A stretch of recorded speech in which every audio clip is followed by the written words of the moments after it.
الحمد لله رب العالمين والصلاة والسلام على أشرف الأنبياء والمرسلين نبينا محمد وعلى آله وأصحابه أجمعين أما بعد.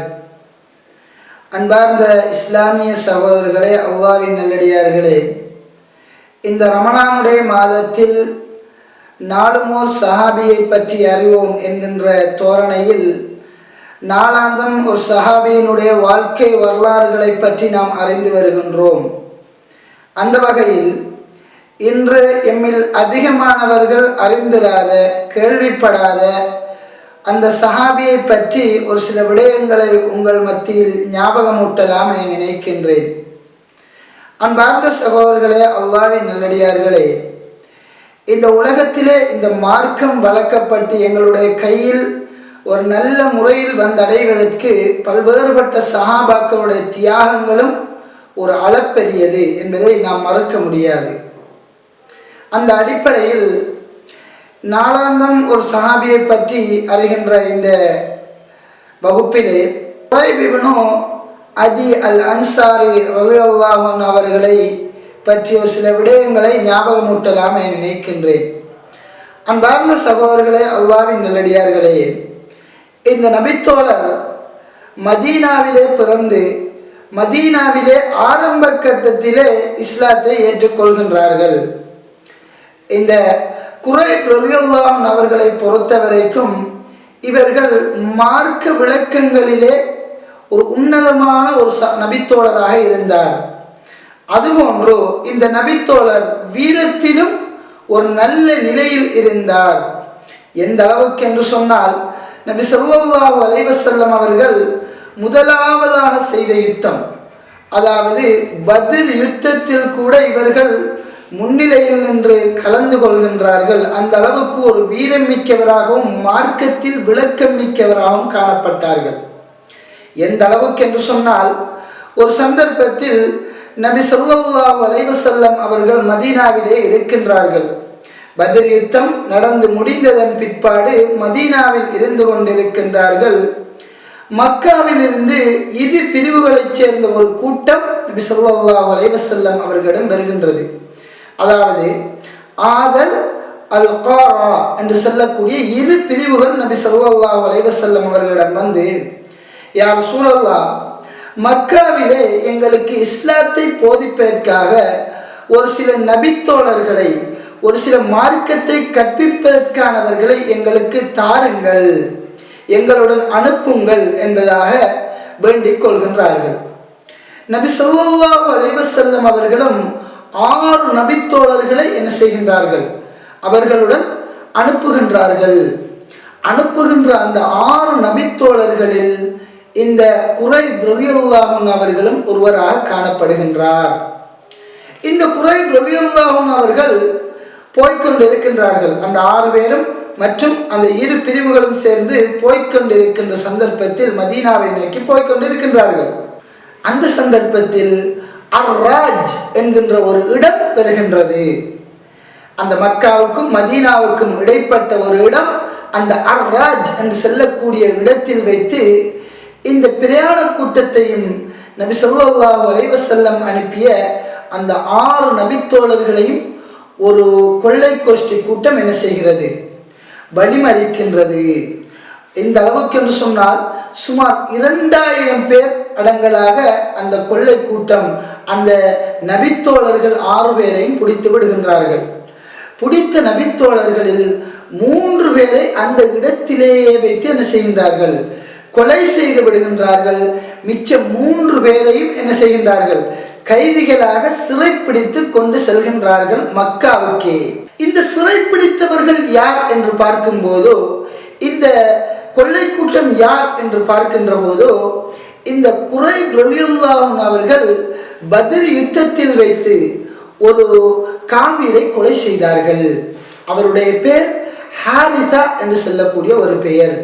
இவருடைய இந்த மக்கள் தான் இந்த கொள்ளை கூட்டம், இவர்களை பிடிப்பதற்கு வந்த ஒரு கூட்டம்.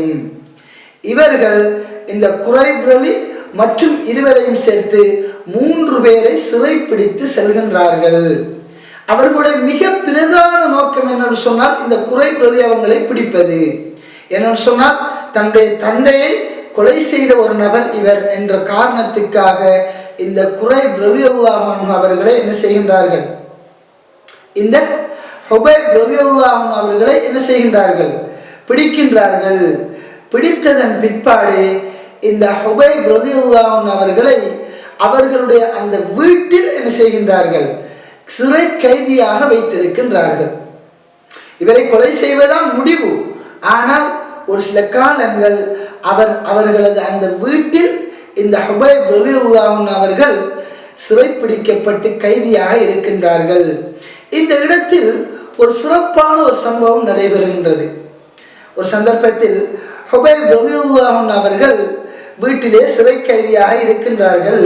அந்த ஹாரிதா என்று சொல்லக்கூடிய இந்த ஹுபைப் ரலியல்லாஹு வெட்டி கொலை செய்த அந்த அவருடைய மனைவியிடம் இந்த ஹுபைப் ரலியல்லாஹு அன்ஹு அவர்கள் எனது முடியை வடிப்பதற்கு எனக்கு ஒரு கத்தி தாங்க என்று சொல்லி கேட்கின்றார்கள்.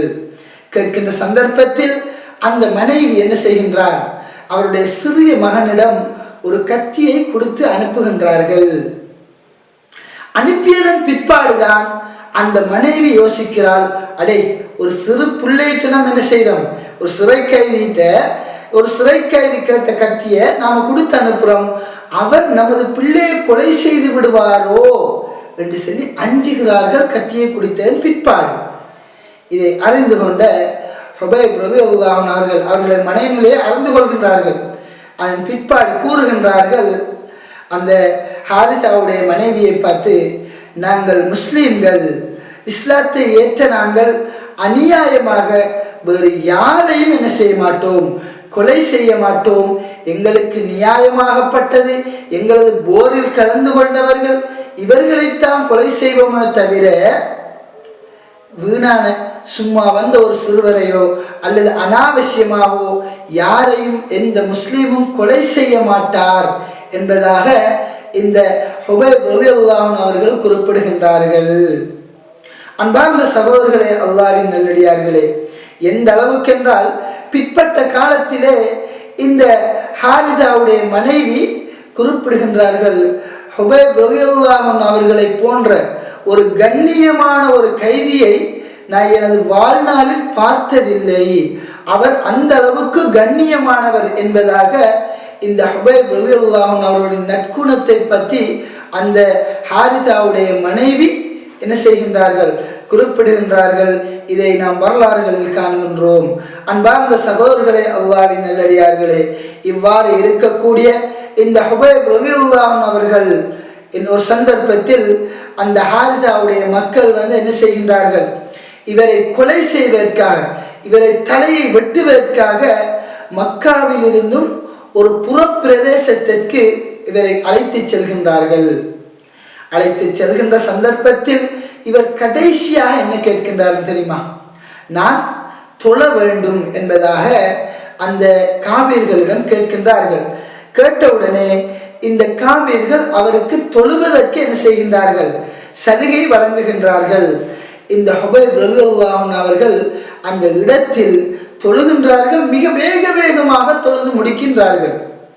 இதை பார்த்து கொண்டிருக்கிறார்கள் அந்த ஹுபைபுடைய பிள்ளைகள், கொலை செய்வதற்கு கூட்டி வந்தவர்கள் பார்த்து கொண்டிருக்கிறார்கள். தொழுகையை முடித்த ஹுபைப் ரலியல்லாஹு அன்ஹு அவர்கள் அந்த கொலை செய்ய இருப்பவர்களிடம் பார்த்து கூறுகின்றார்கள், எனது மனம் இந்த தொழுகையை நீட்டி தொழுவதற்கு என்ன செஞ்சிச்சு, விரும்பிச்சு. இருந்த போதிலும் நான் தொழுகையை நீட்டுவதால் நீங்கள் நினைக்கக்கூடும், இவர் இந்த மரணத்திற்கு அஞ்சி, கொலைக்கு அஞ்சி இவரை தொழுகையை வணக்கத்தை வேண்டுமென்றே நீட்டுகின்றார் என்கின்ற ஒரு மனோநிலைக்கு நீங்கள் ஆளாகலாம். நாங்கள் அவ்வாறு, இந்த முஸ்லிம்கள் அவ்வாறு இந்த மரணத்திற்கு அஞ்சியவர்கள் கிடையாது என்பதாக குறிப்பிடுகின்றார்கள். அந்த நேரத்தில் இதை குறிப்பிட்டுவிட்டு ஒரு சிறு கவிதை ஒன்றை படிக்கின்றார்கள். முஸ்லிம்களுடைய அந்த இஸ்லாத்துக்கான அந்த தியாகத்தையும் அதுபோன்று அவர்கள் செய்யக்கூடிய அந்த இஸ்லாத்திற்கான விடயங்களையும் கூறி ஒரு கவிதையை படித்துவிட்டு கூறுகின்றார்கள், அல்லாஹ் இந்த நடக்கின்ற இந்த விடயத்தை, எனக்கு நடக்கின்ற விடயத்தை, என்னை நீங்கள் கொலை செய்கின்ற விடயத்தை பார்த்து கொண்டிருப்பவனாக இருக்கின்றான். எனவே இந்த விடயத்தை செய்யக்கூடிய உங்கள் ஒவ்வொருவரையும் அல்லாஹ் என்ன செய்வான், தண்டிப்பான் என்பதாக அவர்கள் கூறுகின்றார்கள். இதை கேட்ட அந்த ஹாரிதாவுடைய பிள்ளைகளுக்கு, அந்த கொலை செய்யக்கூடியவர்களுக்கு ஒரு பயம் என்ன செய்து அவர்களுடைய மனதில் ஏற்படுகின்றது. அதன் காரணமாக அவர்கள் அந்த இடத்தில் மணலில் விழுந்துவிட்டு அதன் பிற்பாடு எழும்பி ஹாரிதாவுடைய அந்த மக்களிடம் கொடுத்து இந்த ஹுபைப் ரலியல்லாஹு அன்ஹு அவர்களை அந்த தலையை வெட்டி அந்த இடத்தில் அவர்களை கொலை செய்கின்றார்கள். இன்னா லில்லாஹி வ இன்னா இலைஹி ராஜிஊன். அன்பார்ந்த சகோதரர்களே, அல்லாஹ்வின் நல்லடியார்களே, இப்படி போன்ற இவரை போன்ற சஹாபாக்களுடைய வரலாறுகள் மிகவும் குறைவாகவே வரலாறுகளில் கூறப்பட்டாலும் இவர்கள் செய்த தியாகங்கள் என்பது இந்த மார்க்கத்துக்கு அளப்பெரியதான ஒன்றாக இருந்தது. எனவே அன்பார்ந்த சகோதரர்களே, அல்லாஹ்வின் நல்லடியார்களே, இவ்வாறுபட்ட சஹாபாக்களின் வாழ்க்கை வழிகாட்டல்களில் இருந்து எங்களுடைய வாழ்க்கையை நெறிப்படுத்தக்கூடியவர்களாக நானும் நீங்களும் இருப்போமாக. வ ஆகிரு தஅவானா அல்ஹம்துலில்லாஹி ரப்பில் ஆலமீன்.